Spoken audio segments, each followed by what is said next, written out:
Oi pessoal, tudo bem com vocês? Meu nome é Juliana Moreira e hoje eu tô aqui para mostrar para vocês como a gente pode usar uma série super legal, Brooklyn Nine-Nine, na redação do Enem. Então se você quiser me acompanhar, descobrir como isso é possível, conhecer tudo e mais um pouco sobre a prova de redação do Enem, não deixa de se inscrever no canal e clicar no sininho para receber as notificações. Não deixa também de deixar o like aqui no vídeo para mim, isso é muito importante para o meu trabalho, e de compartilhar esse conteúdo com seus amigos. Bom, então como eu antecipei para vocês, a gente vai trabalhar hoje com Brooklyn Nine-Nine. É uma série que, se não me engano, foi transmitida pela Warner, mas agora tá na Netflix disponível. Ela começou em 2013 e teve 7 temporadas, então até muito recentemente, ela acabou de ser gravada agora. Eu assisti as 7 temporadas esse ano, são episódios bem curtinhos, eu não conhecia a série. Conheci esse ano e assisti muito rápido, assim. Eu devo ter demorado, sei lá, um mês, talvez 2. Mas porque eu não assisto todo dia, enfim, a rotina é mais corrida, mas vocês conseguem ver muito rápido. Os episódios têm entre 25 e 30 minutos, então isso é muito bom, porque assim, parei aqui, vou, sei lá, tirar meia horinha aqui do meu intervalo. Vai lá e assiste um episódio. Muito legal. Porque, além de tudo, é uma série que te ajuda a relaxar, porque é uma comédia. Apesar de a gente ter drama envolvido em alguns momentos, ela é basicamente uma série de comédia, então é muito engraçado. Cara, eu chorei de rir, chorei mesmo de rir assistindo Brooklyn Nine-Nine. Bom, o que é essa série, afinal de contas? Ela é como se fosse uma sátira às séries policiais. Então, a gente pega, por exemplo, o CSI, que é aquela série de investigação criminal, né? E as pessoas têm todos os recursos e elas desvendam todos os mistérios e aquilo nunca dá errado, é impressionante. E a gente tem Brooklyn Nine-Nine, que traz o retrato do que seria uma delegacia de polícia um pouco mais real, menos utópica. Então, com os materiais limitados, com as pessoas com todas as suas questões pessoais ali envolvidas no trabalho, cada um com a sua personalidade, como que faz para lidar com o outro nesse ambiente de trabalho, como que faz para trabalhar com pouco recurso. Então tudo isso é discutido na série e acaba sendo uma sátira a essas outras séries que retratam, né, esse universo policial de uma forma muito utópica, então é bem engraçado. Bom, antes de começar a entrar um pouco mais na série, quero dizer para vocês o seguinte, uma pergunta que muitas pessoas me fazem. Ju, existe hierarquia entre repertório? E a resposta é não, não existe hierarquia entre repertório. Então, se você usar, e aí pensando Enem, tá? Sempre Enem. Se você usar Brooklyn Nine-Nine ou usar o Aristóteles, você tem a mesma nota. Desde que seja pertinente ao tema, né? Que tenha relação com o tema que você está discutindo e que seja produtivo no seu argumento. O que é ser produtivo no argumento? É ser necessário naquele argumento. Não é algo que você vai só citar, não vai só aparecer ali. Vai ser basilar para sua argumentação, vai ser necessário. Então, se isso acontecer, tanto faz Brooklyn Nine-Nine ou Aristóteles, a nota é a mesma. E aí você pode usar aquilo que você se sente mais confortável. Por que eu sempre procuro trazer coisas diferentes para vocês usarem como repertório? Primeiro, para vocês perceberem como o conhecimento de mundo de vocês, ele é considerado repertório sociocultural. Ju, assisti essa série de comédia, chorei de rir, vou usar no Enem? Vai, por que não vai? Faz parte do seu repertório. Basta a gente saber o que a gente vai pensar dessa série para usar lá, que é o que a gente vai discutir nesse vídeo. Bom, depois, Ju, que tem que ter para ser um repertório sociocultural?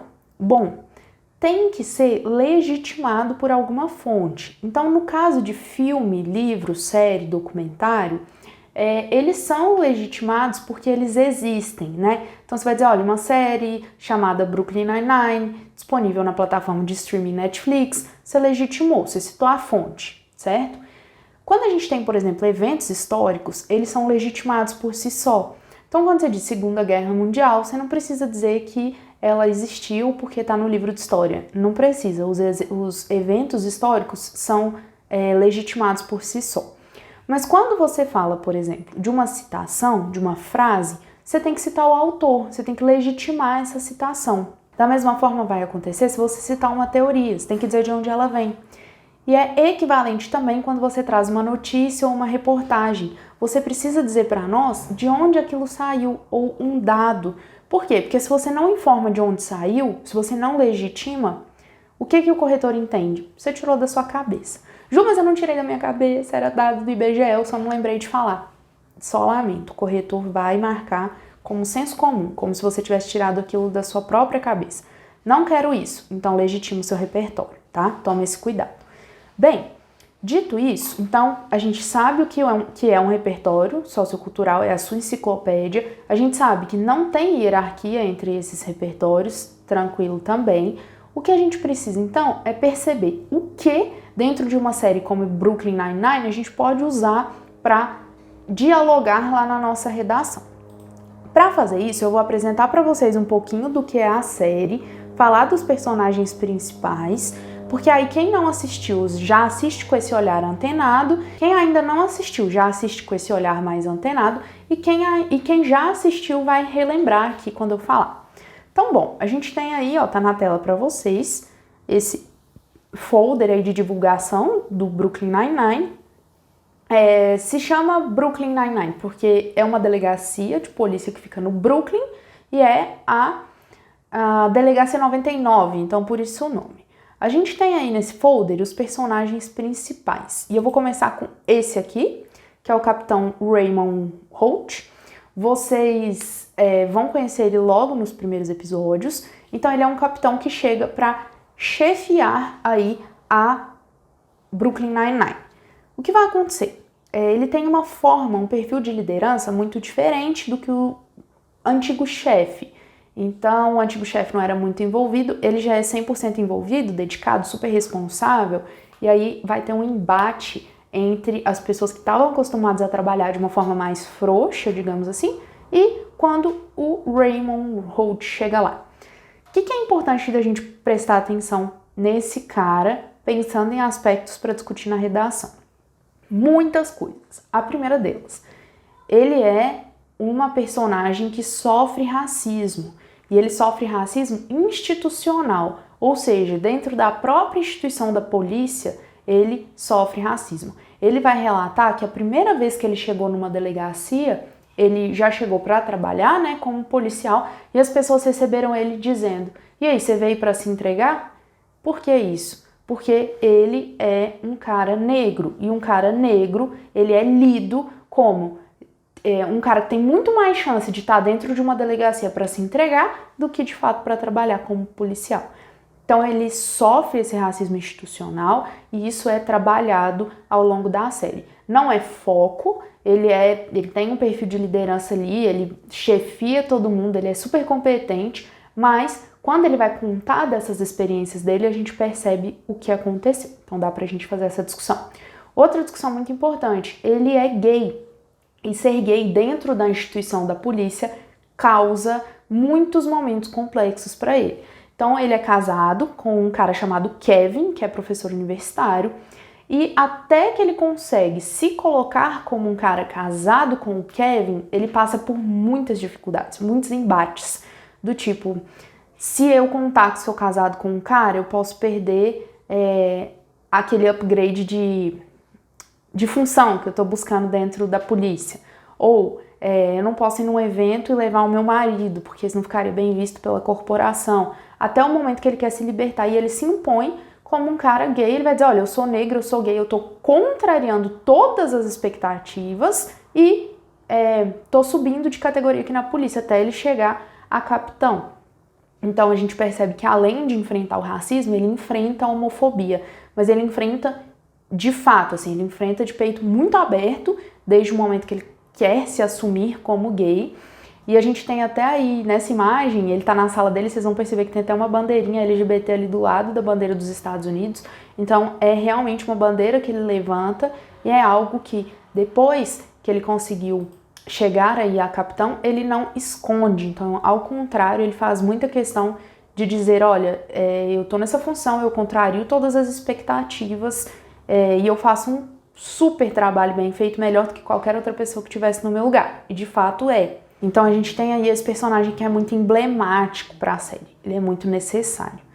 Bom, ao lado dele a gente vai ter um detetive que trabalha na delegacia lá na 99, que é o Jake Peralta, esse cara aí que vocês estão vendo.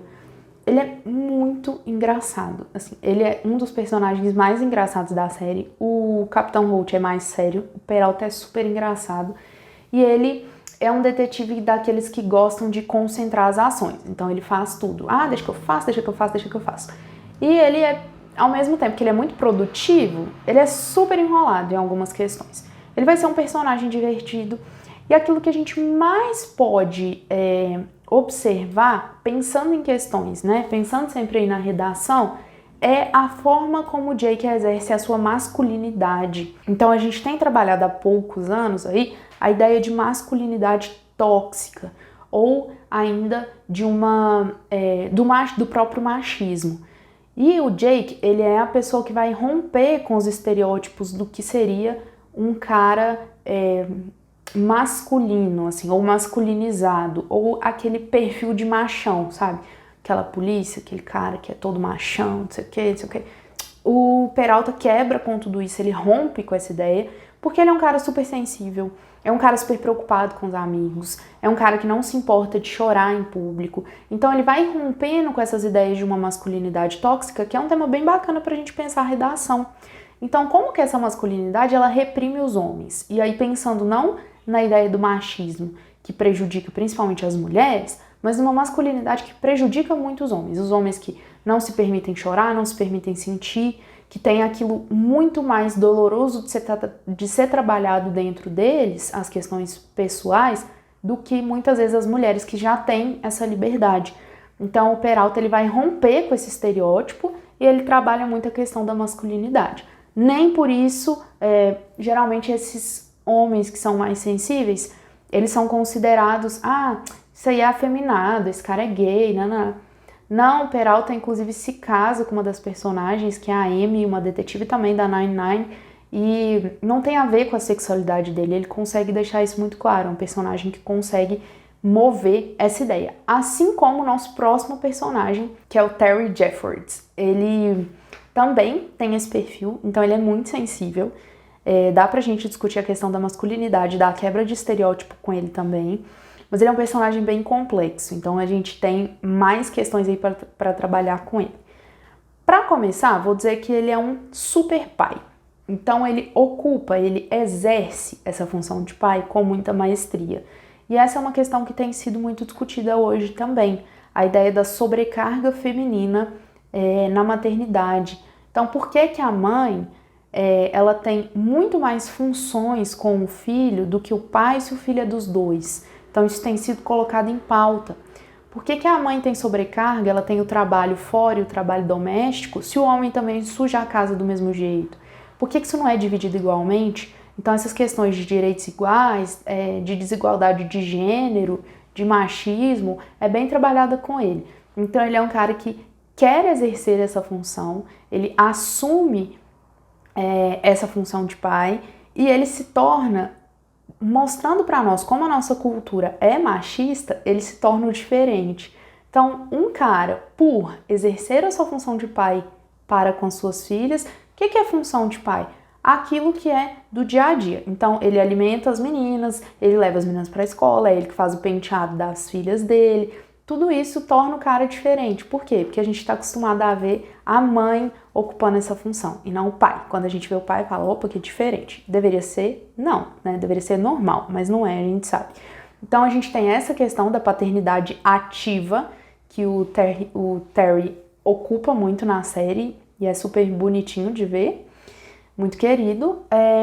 A gente tem a questão do racismo, que ele passa também, inclusive depois que ele já é sargento, ele ocupa o cargo abaixo do capitão na polícia, acima de todos os detetives. Ele tá andando na rua procurando por um bichinho que a filha dele perdeu, caiu do carro, ele tá andando à noite procurando por esse bichinho.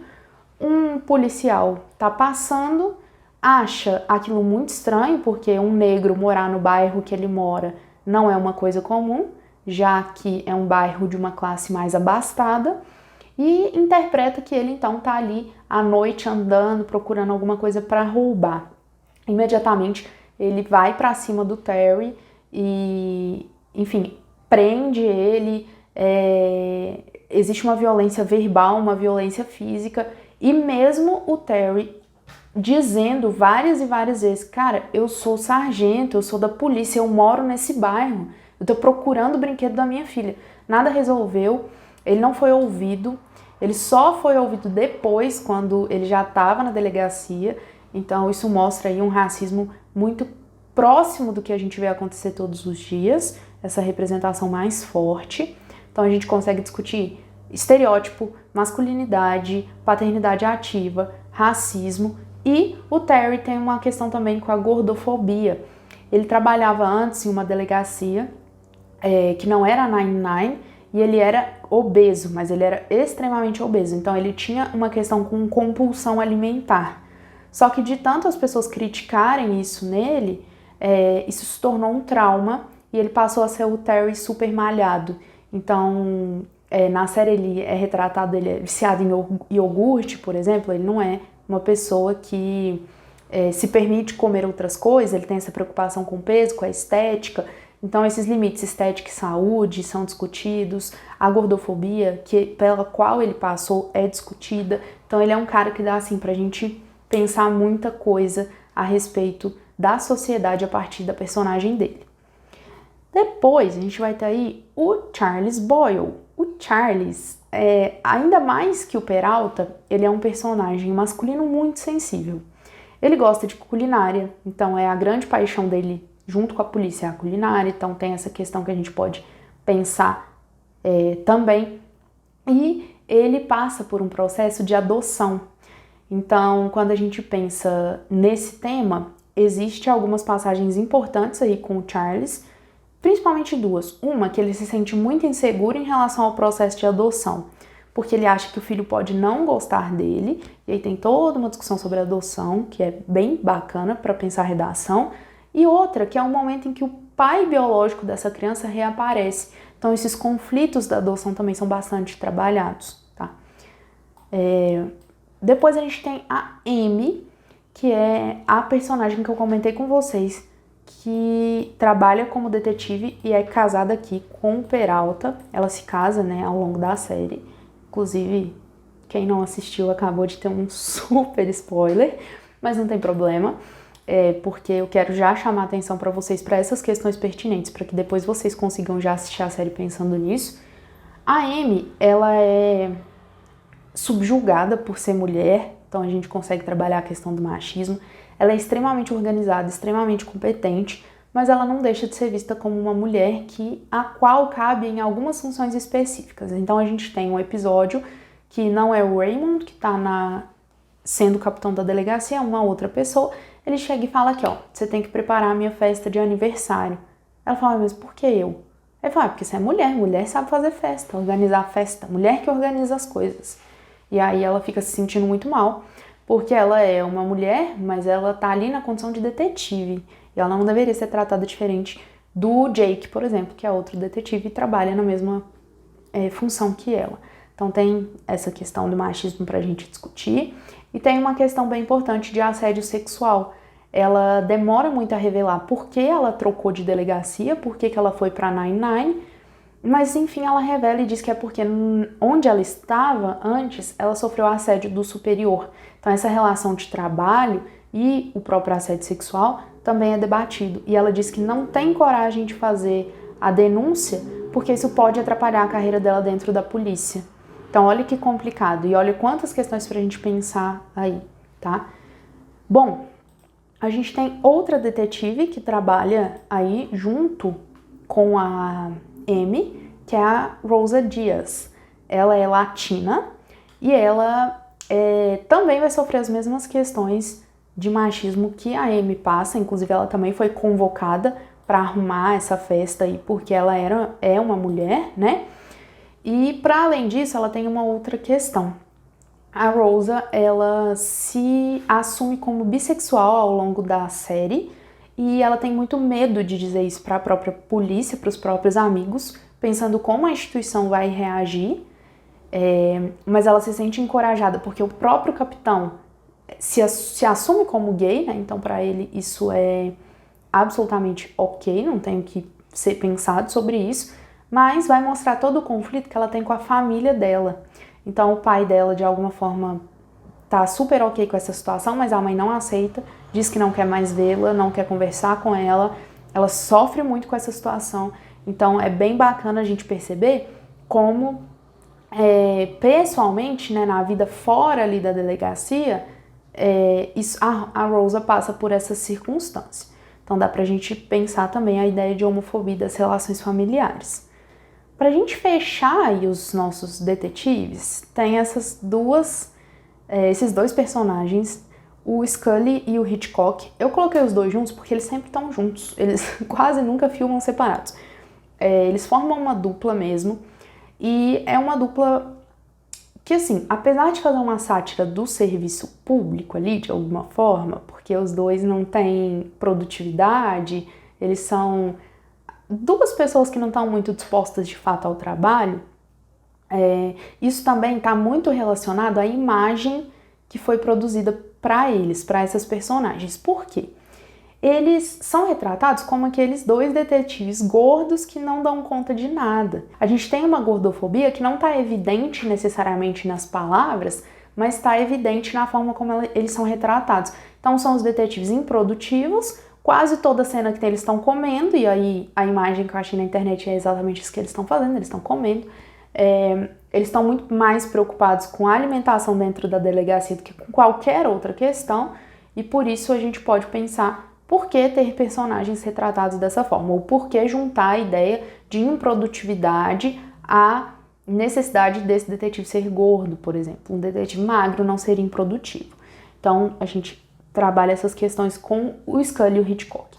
E a gente tem a Gina. A Gina, ela não é detetive, ela trabalha como secretária dentro da delegacia, e ela tem um papel engraçado porque ela é muito cômica, mas ela trata também dessa ética do serviço público. Então, até que ponto a gente faz errado porque está visando certo, e até que ponto a gente se impede de fazer o errado, mesmo sabendo que aquilo vai levar a resultados que a gente não gostaria. Então, pensar a ética com a Gina é bem bacana. Ela dá pra gente todas as condições que a gente precisa para pensar sobre essa questão de ética. E aí, pessoal, eu consegui resumir bem a série aqui pra vocês. Queria que vocês pensassem que essa série, ela é leve, ela é divertida. Vocês podem assistir nos intervalinhos de vocês aí de estudos. Não é algo que você precisa de assistir com 100% de atenção, porque ela é mais tranquila, assim, ela não é densa. Então, é super ok assistir, assim. Não é um repertório, meu Deus, vou ter que assistir série. Não, é ótimo de assistir. Eu assistiria de novo tranquilamente, eu adorei essa série. E vou repassar aqui com vocês. Porque assim, claro, eu contei de cada personagem pra já pedir pra vocês ficarem atentos às questões que eu mencionei aqui. Mas a série não trata só das personagens, né? Ela trata do dia a dia de uma delegacia, o que aparece lá, o que tem que ser resolvido, como será resolvido. Então tem essa questão de investigação também, para quem gosta desse tipo de série. Bom, então só pra gente retomar aí os aspectos que são discutidos, né? Que são racismo, homofobia, machismo, assédio sexual, as masculinidades, os estereótipos, a violência policial, a ética em instituições públicas e a adoção. Aqui eu chamei atenção para vocês para a violência sexual quando eu falei do policial que parou o Terry ali no bairro quando ele estava procurando o brinquedo da filha. Não sei se vocês estão lembrados.